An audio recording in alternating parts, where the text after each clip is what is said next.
Okay, every year I like to demonstrate to people how to set up a budget in Excel.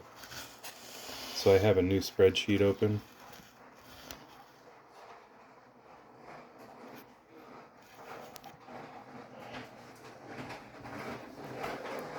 So the first thing you want to do is list your expenses, and you can title the top here as such. So it'll be a description of the expenses. Let's widen that a bit. And then in this next column, header, you can put first, third of the month, then second, third of the month, and then finally third. Let me do that differently. 3RD, third of the month. And then the final column, you can put any ancillary notes that you might have. You can highlight all three of these, and since they will be monetary values capturing precisely what expenses, when they'll be occurring, and you type in currency, and everything will be a money symbol now from that point on. For instance, 5. So you can draw a list up of some of the things that you might be incurring personally in your life. Let's say rent or mortgage. I will just put rent for this fictitious person. $1,200. Rent is very expensive right now, so we'll just put that. Utilities. Let's just guess 500. Food expenses, so you'll put food. Let's say $200 in the first third of the month, $200 the second third of the month, and maybe $100 in the third of the month. You know what? Let's just look at this alone: rent, utilities, and food. And let's also factor in gasoline for your vehicle, or just general vehicle expenses. And we'll put $200. Gasoline is very expensive right now.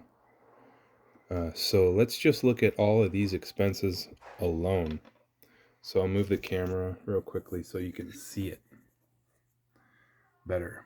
Now, you can highlight. One way to do this is to just highlight all of those by holding down the left click and dragging the cursor. And then looking down in the corner here and seeing the sum is $2,600. And that's just for this fictitious person, for rent, utilities, food, and gasoline, with no other expenses in mind for this single month. So $2,600. Who amongst you makes $2,600 per month? Now that'd be pretty good if you can do that, but that'd be all you can afford. See? So let's carry this through, and we're gonna put in income. Actually, let me pull that down. We're gonna put total expenses, then income, and then difference. All right, now what we're gonna put in these cells are functions. So I'll put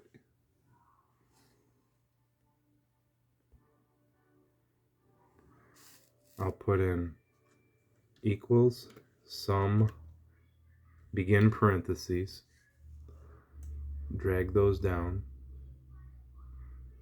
because I could put future expenses in here that will also add up into here. And then you simply hit the enter, and that'll show you how much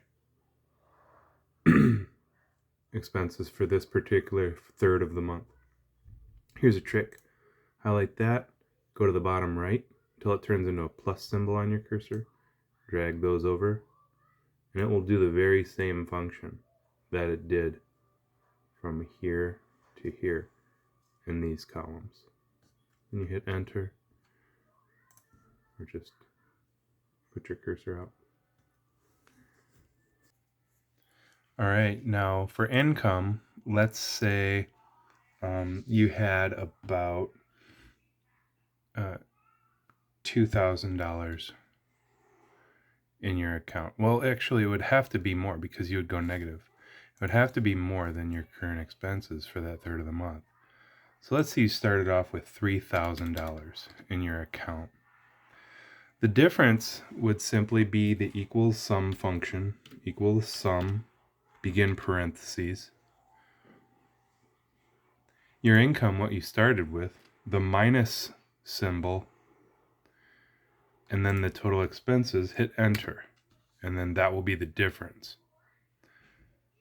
So if you had less income or less money in your bank account to begin with, you would already be overdrafting your account because these expenses for this person are way too high than what you began with.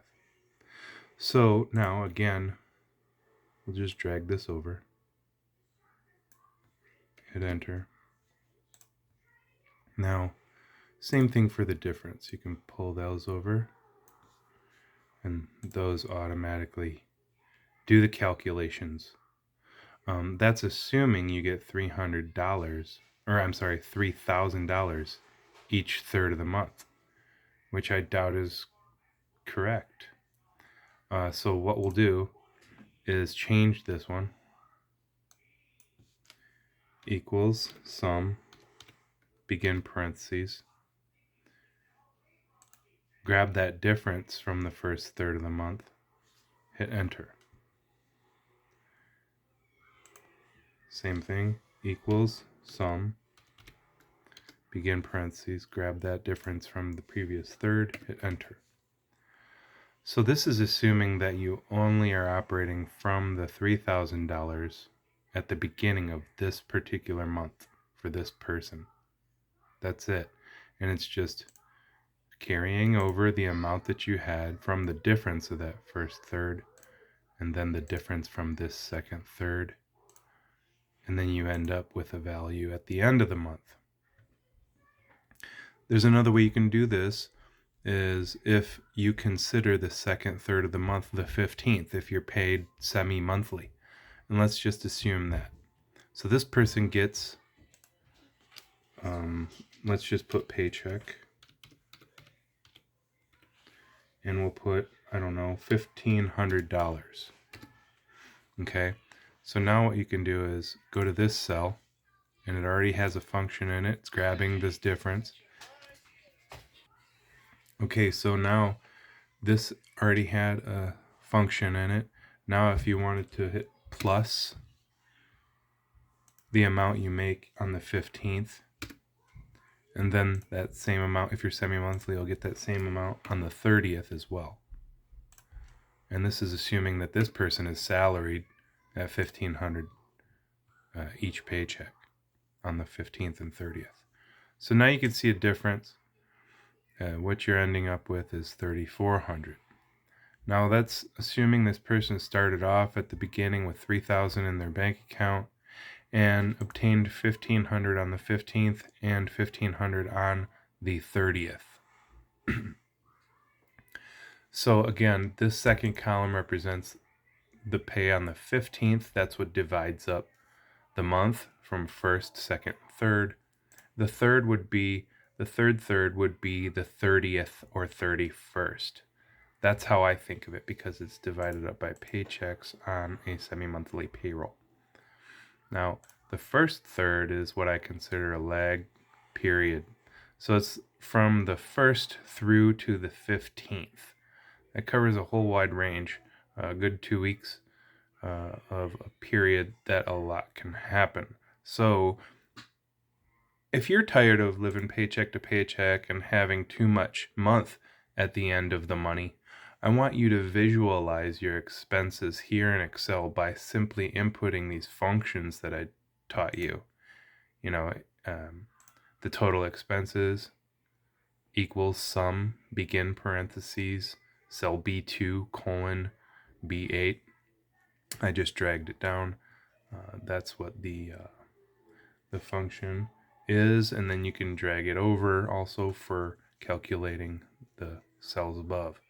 Now, that's all you have to do essentially to begin your budget.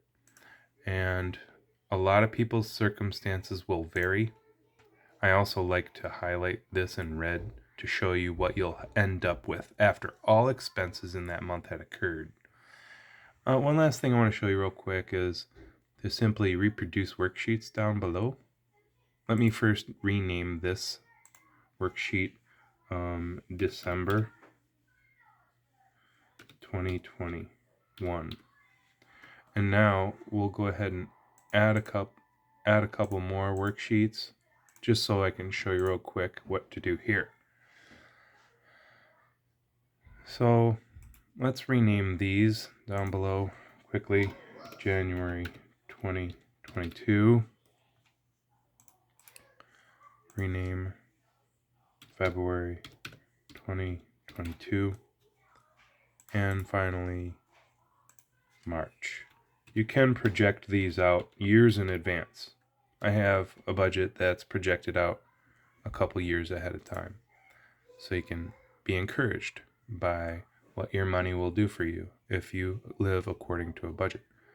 So now I want you to go above this 1, and in this square, next left of the A and above the 1, there's a little square.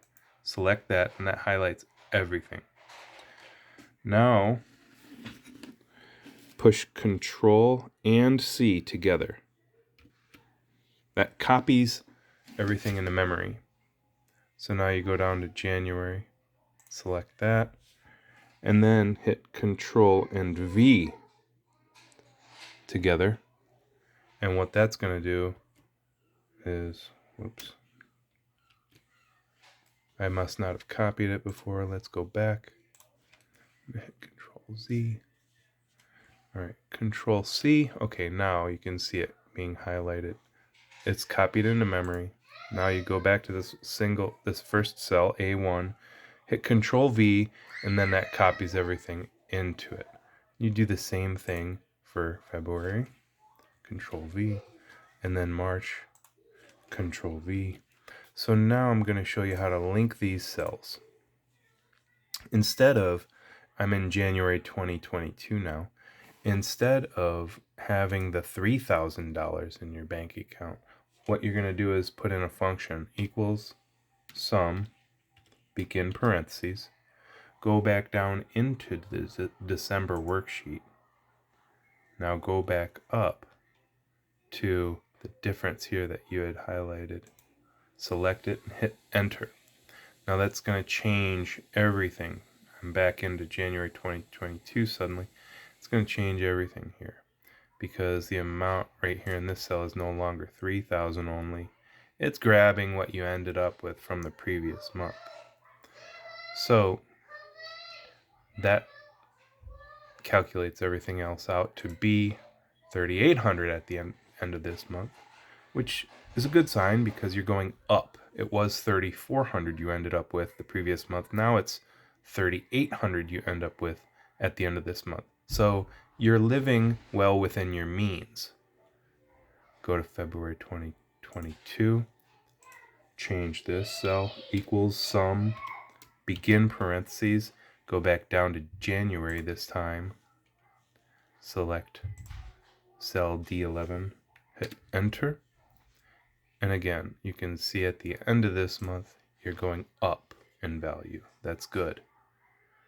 And then I'll finish this example off by doing the last month. Equals sum, begin parentheses, go into February 2022 and grab cell D11, enter, and now everything. Turns out that you're going up in money over time. Now, you don't need a savings account for you to actually save money. This could all be happening within a checking account. But so long as this value here remains higher at the end of each successive month, then you are truly saving money. You don't need a savings account to condition yourself and make you think that you are saving money. No, you can actually save money by actively spending money in a checking account. Just so long as this cell in your BIE, your budget in Excel, remains in the positive and never goes back downwards in the negative. If it goes down, and especially goes into the red, into the negative below zero, then you're living well beyond your means. That's it for today.